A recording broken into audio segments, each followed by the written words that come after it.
كل حول من الأهوال مقتحم يا ربي بالمصطفى بلغ مقاصدنا واغفر لنا ما مضى يا واسع الكرم.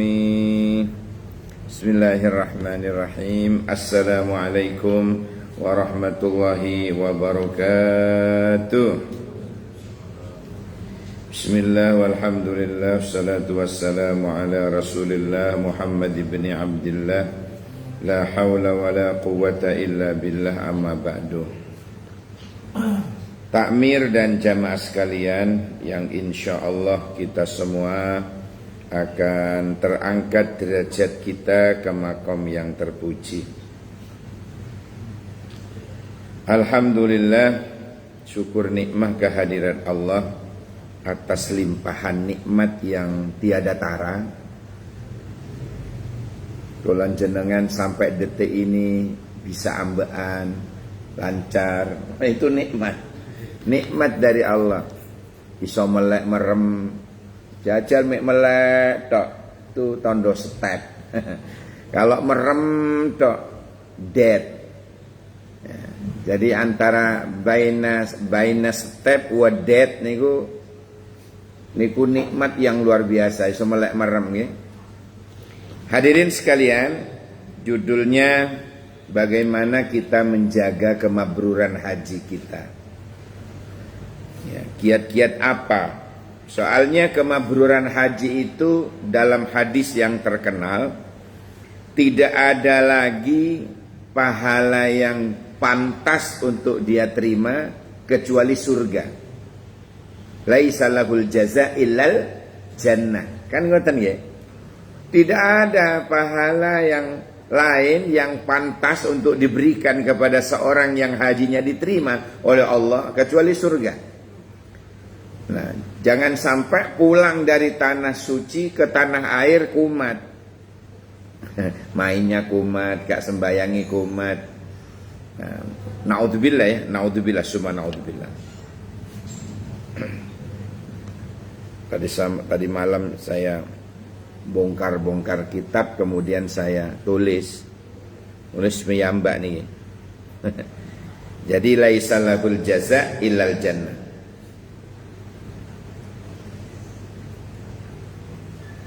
Bukan hanya pas pulangnya nggih, tetapi selamanya terus kita jaga. Terus kita jaga itu. Jadi bukan melekat kepada songkok hajinya saja. Kalau di Lombok itu orang yang sudah berhaji terus kopiahan hitam, wah jadi aib itu. Harus pakai kopiah sebagai rem, kata tokoh masyarakat di sana itu. Artinya apa? Biar bisa menjaga kemabruran lewat ini. Jadi kalau ada Pak Haji terus songkok tidak putih, itu aib di sana. Iya, aib. Jadi harus dijaga kemabrurannya itu. Misalnya songkokan putih misalnya ya.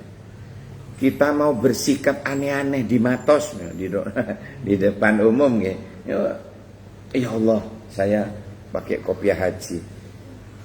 Direm, punya rem. Itu alasannya kiai-kiai di sana itu, tokoh masyarakat, biar punya rem, biar tidak sembarangan. Mosok pakaian Pak Haji terus gendaan. Misalnya ini misalnya. Ada kiat-kiat Pak ya. Yang pertama, kiat yang pertama ini jaga jaga tiga sholat yang jadi ciri haji mabrur. Atau kalau jumhur ulama berkata orang yang hajinya mabrur itu kan sholatnya nggak bolong-bolong, lisannya terjaga, hartanya jadi barokah. Itu. Apa maksudnya tiga? Ya. Kiatnya bagaimana kiat-kiatnya? Sholatnya itu awal waktu. Kita kalau di Mekah itu kan begitu belum adzan saja sudah berangkat. Lah, kebiasaan di sana itu bisa ndak kita membiasakan di tanah air? Kebiasaan di tanah suci itu kita lanjutkan ketika kita di tanah air. Ya. Kemudian kita juga kiatnya jangan lupa sholat sunnah rawatib. Mengenai ini ada sesuatu Pak, mengenai rawatib itu menarik. Satu-satunya sholat sunnah di siang hari yang pahalanya itu menyamai tahajud di malam harinya, itu adalah qobliyatad duhri. Satu-satunya sholat sunnah di siang hari yang pahalanya menyamai tahajud. Masya Allah. Man sholla qobliyatad duhri arba'a raka'atin masna 4 rakaat Pak. Jangan berapa tadi? Enggak belas karena sudah kesusu komat. Coba kalau kita datang sebelum komat nih, timernya masih lama, tuh berkesempatan untuk sholat sunnah qobliyah. Habis qobliyah 2 rakaat, sholat lagi 2 rakaat lagi qobliyahnya, belum lain tahiyat al masjidnya. Qobliyahnya 2 rakaat 2 rakaat salam, 2 rakaat lagi. Orang istiqomah begitu Pak, selain dinilai oleh Allah kamislit sholat tahajud, seperti sholat tahajud.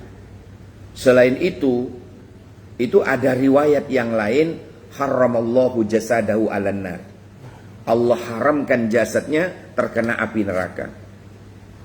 Ini baru qobliyahnya Pak, belum duhurnya. Betapa dahsyatnya. Belum duhurnya ini, baru qobliyahnya Pak. Sudah sehebat itu. Jadi menyadari kalau kita di tanah suci itu terbiasa soal sunnah opo wae dikerjakan, karena terpicu oleh rangsangan hadis yang merangsang kita, memberikan stimulus, ya, bahwa orang yang sholat di sana sekali itu khairun, lebih baik daripada sholat 100.000 kali lipatnya. Masya Allah, luar biasa. Kalau di Masjidin Nabawi kan hanya 1.000 Pak ya. Kalau di Masjidil Haram 100.000. Kalau di Masjidin Nabawi 1.000 kali lipat. Sekali sholat duha. Sekali sholat duha kita. Makanya orang ke sana itu kudu sholat aja. Karena memang dibaringi stimulus, dorongan dan rangsangan-rangsangan untuk selalu rukuk sujud di sana. Nah, kalau kita ditakdirkan ke Masjidil Aqsa 500. Kalau kita sholat di Cahyaningati 10 Pak, 10 kali lipatnya di Cahyaningati.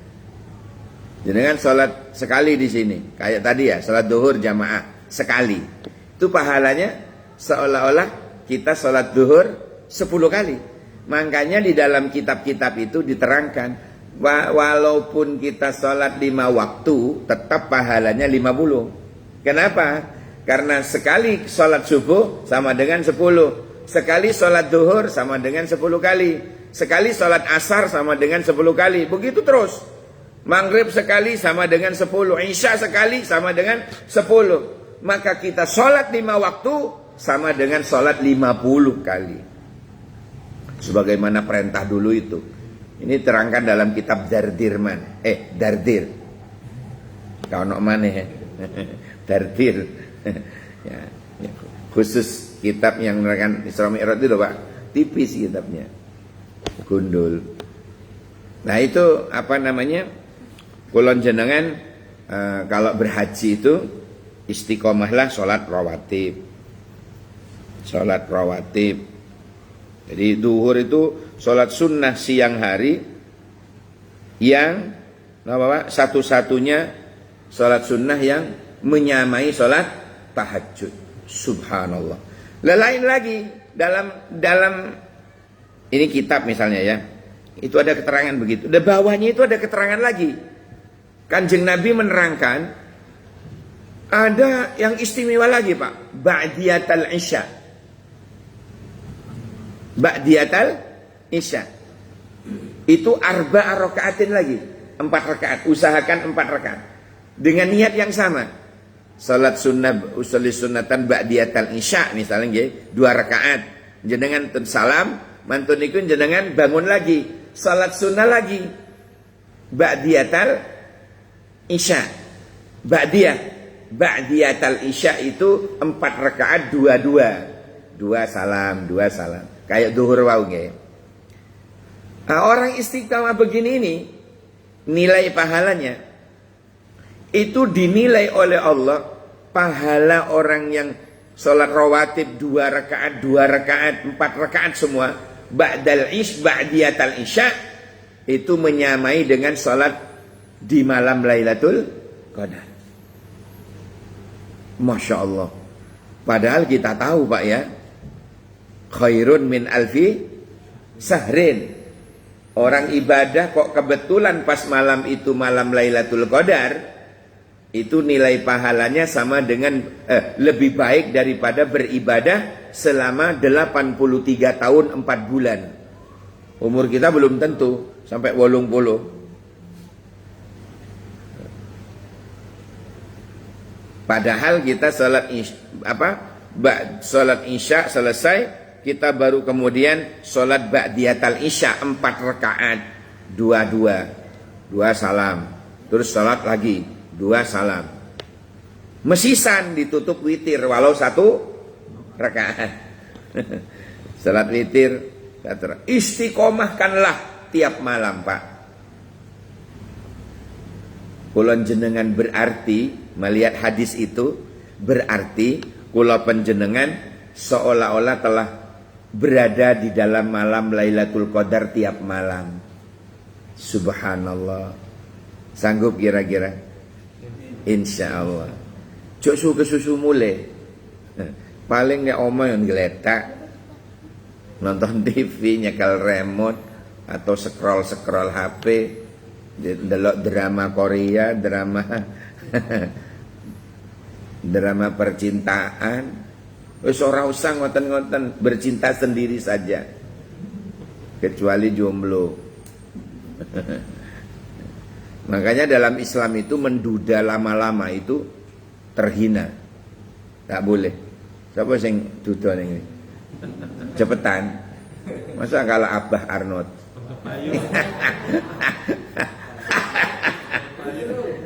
Wis padha payu kabeh nih.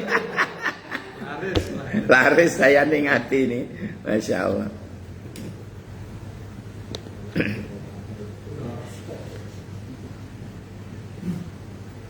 Ini lagi Pak. Salat malam minimal 2 rakaat. Qiyamul laili walau rakaatain, kan gitu ya hadisnya ya. Nah itu tetapkan. Kalau jenengan di Mekah itu dulu begitu, tidak pernah meninggalkan qiyamul lail, maka begitu pulang ke tanah air tetaplah istiqomah. Ini dalam rangka kiat-kiat menjaga kemabruran. Yang kedua selain jaga sholat sunnah, kiat yang kedua adalah merawat hati yang sudah dibersihkan di Arafah kemarin loh. Ya, begitu jamaah haji di Arafah itu kan wis nangis-nangis Pak. Tapi kemarin ono ae sebelah cikikaan itu. Kok sempat-sempate ya? Pas Arafah wukuf, yang lain nangis, dia itu guyon, cekikian. Mak-mak itu. Ya Allah, jan gak ono penyesalan belas. Tak delok niku. Ya Allah kok kober. Yang lain pada nangis, minta ampun pada Allah atas segala kekhilafan selama hidup. Selama ini, ya Allah Pak, guyon, cikikian. Kok bisa ini? Indonesia ini? Iya tak saya kerudung kuning, mak-mak. Dua pone yang kuning wingi. Ya Allah, ya Allah. Nah, begitu pulang ke tanah air, rawat terus hatinya itu. Setelah kita di Arafah kita bersihkan, ya, kita sudah nangis-nangis minta ampun, ya, rontok dosa-dosae dengan istighfar yang kita ajari, yang diajari oleh guru-guru kita itu, ya, itu kemudian begitu pulang ke tanah air, kulon jenengan menjaga dan merawat hati itu. Ya. Ya, bacalah doa-doa harian itu. Allahumma inni as'aluka ilman nafi'an wa rizqan thayyiban wa amalan mutaqabbalan, misalnya ya. Pokoknya doa-doa itulah. Kemudian merawat hati itu dengan cara Senin Kemis berpuasa. Namanya sudah berhaji. Senin kita puasa, Senin Kemis puasa sunat. Lek kuat, lek gak kuat ganti dengan sedekah, maringi buka nang sing poso. Aku gak kuat poso, aku tak ngekei buka wae, monggo. Aku lek poso ngeblak, aku lek poso mesti ngeblak, gak kuat aku, ya wis. Dia beli nasi berikan ke yang puasa. Kalau sudah maghrib tapi ojo zuhur. Ya Allah, ya Rabb. Ini apa yang kedua, nggih. Kemudian yang ketiga, tolong aktifkan muda Musdalifah di kehidupan kita. Musdalifah itu kan artinya apa? Sama dengan ngumpul, Pak ya. Bisa sederhana, enggak rebutan apalah. Jadi hidup cukup, enggak serakah. Ya. Hidupkan itu Musdalifah di rumah. Bukan menikahi Mbak Musdalifah, itu ponaanku. Jenenge Mbak Musdalifah. Lengkaplah di Bondowoso itu. Ada warung kolek, orangnya namanya Mina. Jadi Bu Mina. Ini temenan Pak nih. Gua suka nih. Mulai mesti minum kolak ini. Nanti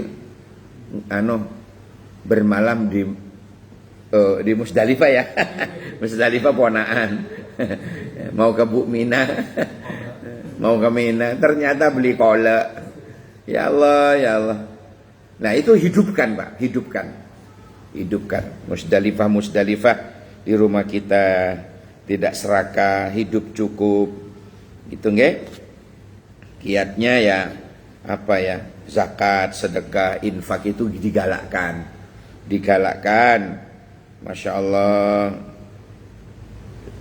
Walaupun uang buahnya Pak ya, harta berlimpah, paling yang dimakan sak piring. Leres nggih?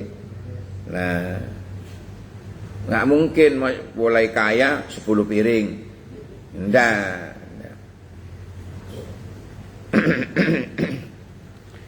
Kemudian kiat yang keempat, jadikan Al-Quran itu menjadi jauharah yaumiyah, jauharah harian ya. Jadi kalau kita di Masjidil Haram itu ngaji tiap waktu kita ulang-ulang, itu rahasia kersane hati kulan jenengan itu tetap tenang ya. Jadi kita nyicil Pak, jangan hanya Ramadan tok ngaji ya. Jangan sampai di rumah seorang muslim tidak ada mushaf. Nih, jangan sampai Pak. Jangan sampai di rumah jenengan itu tidak ada Qur'annya. Jangan sampai. Sebagai muslim di rumah itu harus ada Al-Quran. Tapi cuma ada tok kak diwoco. Tetep api taruh di lemari kayak jimat. Jimat itu singkatan Haji Rahmat. Dulu itu ada bakso di sana Pak, jenenge bakso jimat. Maknyus ke sana lagi sudah tutup. Ya. Itu apa namanya? Jadikan Al-Qur'an ya, untuk kita selalu membaca, biar seolah-olah mulut kita ini terus ngobrol lah dengan Allah itu melalui Al-Qur'an. Subhanallah. Kemudian kiat yang kelima, jauhi 3 perusak kemabruran. Apa itu? Riya, ujub, maksiat. Itu merusak kemabruran itu Pak. Apa ujub itu? Ujub itu gawok nang awake dhewe. Ya, merasa aku wis haji rek. Berarti aku lebih suci dari awakmu. Macam-macam kamu. Ujub. Kalau riya itu ro'a yara ru'yatan, memperlihatkan amal ibadahnya. Cerita haji. Ya, Masya Allah, aku di kono iki lho aku nuduhno napa Pak? Hasil selfie-nya di Ka'bah. Aku lo selfie kene. Aku selfie di kono, aku selfie di. Enggak usah cerita-cerita ngoten. Hindari riya, ujub, maksiat. Jangan berbuat seperti itu. Jadi kiat yang kelima ini apa tadi? Menjauhi 3 perusak kemabruran. Jauhi itu. Ujub, riya, maksiat. Maksiat sekecil apapun ya. Yang keenam, kiatnya untuk menjaga kemabruran itu jadi duta haji di lingkungan kita. Ya.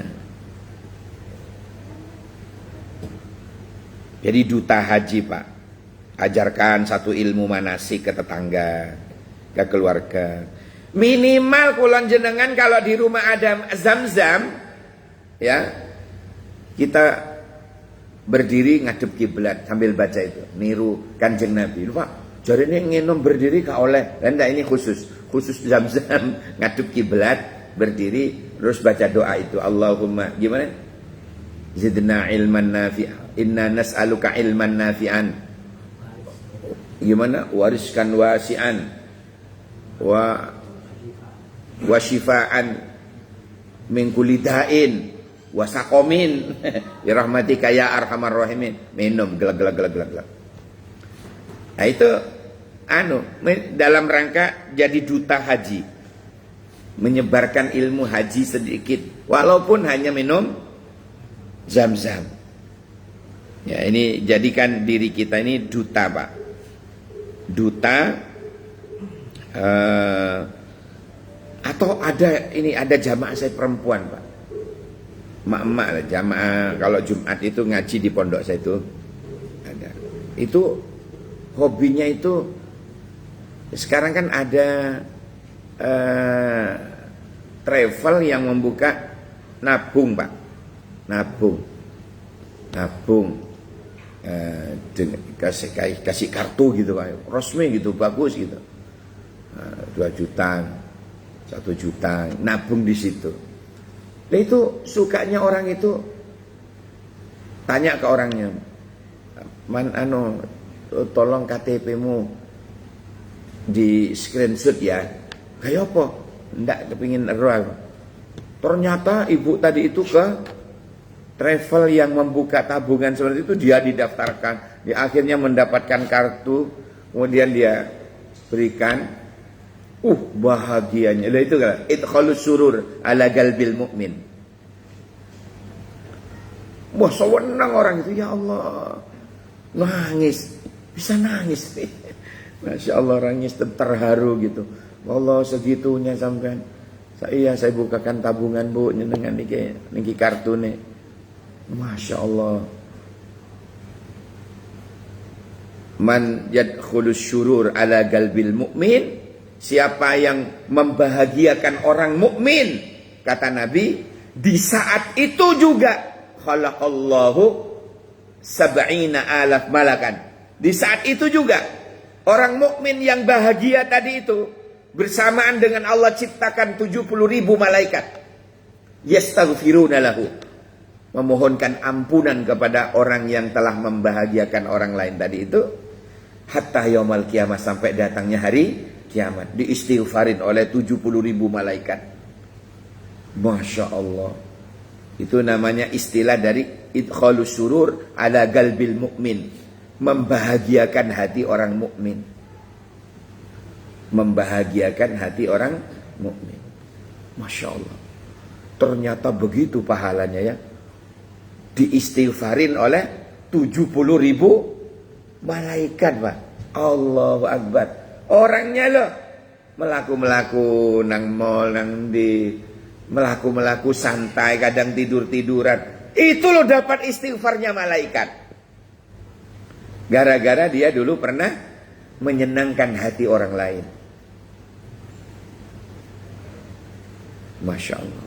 Menyenangkan hati orang lain. Apalagi menyenangkan ustadznya.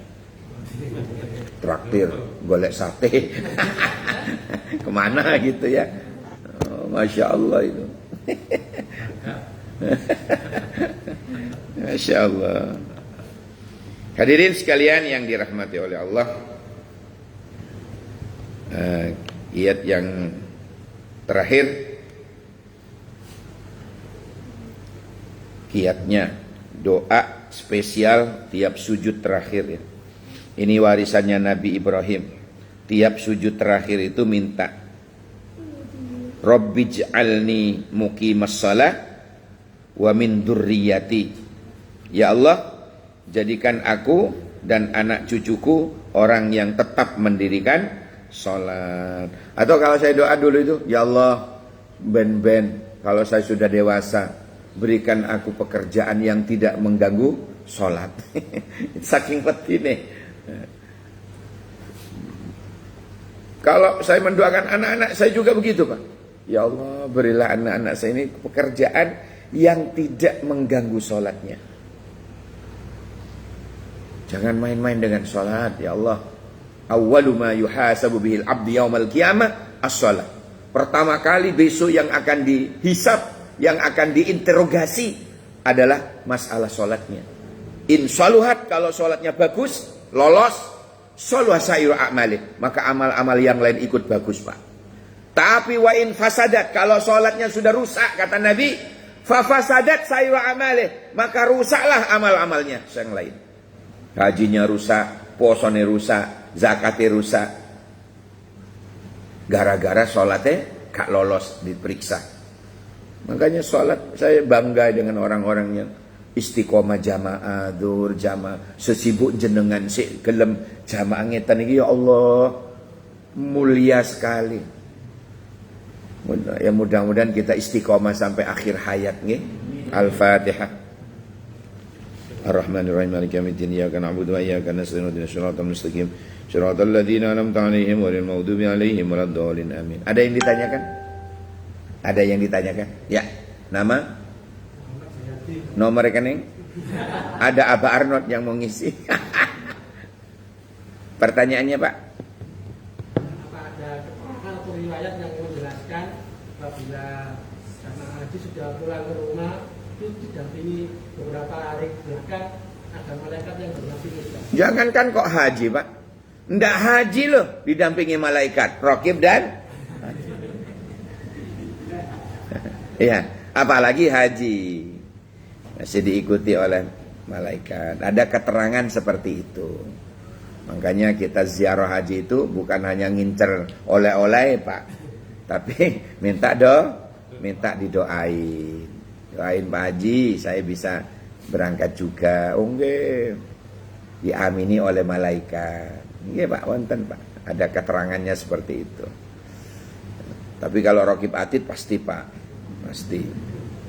Ya, pasti itu.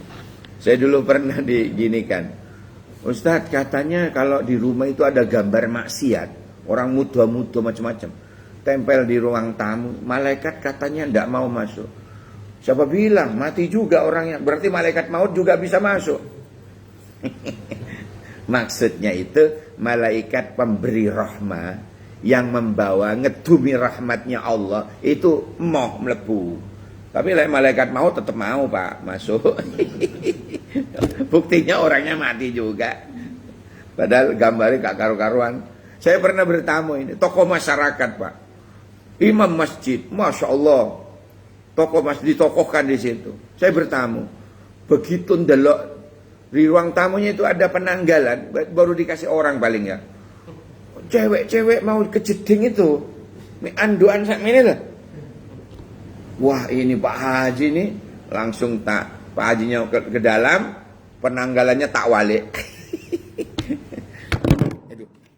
Tak walik. Kan minimal Pak ya. Minimal nahi mungkar, minimal walaupun tidak disobek ya Pak ya, tapi dibalik aja. Bingung wongnya paling. Jadi saya pulang itu dia bingung, loh kok kebalik ini. Biar maksud saya itu biar mikir, gak pantas. Itu loh arek cilik-cilik itu. Pamer zuzu. Ada lagi Pak? Ada lagi? Halo, belakang tadi ngacung. Batan. Oke dah. Bismillahirrahmanirrahim. Ditiru ge pelan-pelan ge. Allahumma inni as'alukal afwa wal afiyah was salama wal mu'afata ad-daima fi dini wa dunyaya wa ahli wa mali. Allahumma astur aurati wa amin rawati birahmatika ya arhamar rahimin. Bersama subhanakallahumma wa bihamdika asyhadu an la ilaha illa anta astaghfiruka wa atubu ilaik. Subhana rabbika rabbil izzati amma yasifun, salamun alal mursalin walhamdulillahi rabbil alamin. Makatan para rawuh kacepot kula namira mun berselopot anyona sepora sakay bangkong ge sarana sakalangkong seporana. Assalamualaikum warahmatullahi wabarakatuh.